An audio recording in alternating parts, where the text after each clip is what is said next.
good day mga idol. Andito kami ngayon sa Maple Grove and McDonald's. Katatapos lang namin mag-setup sa Kenny Rogers. So ito yung setup namin kanina. So ang event para dito sa McDonald's ay 6. Tapos yung event dun sa Kenny Rogers ay 1 PM to 5:30.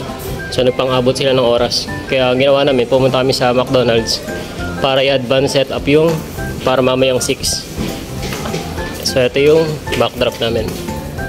Yan, dito sa conference. And after neto, diretso kami kay Rogers para i-update kung anong status nila doon. Yan. Kumain kami ng Jollibee sa McDo. Yan o. Kaya prueba o, ebidensya. Ito yung backdrop.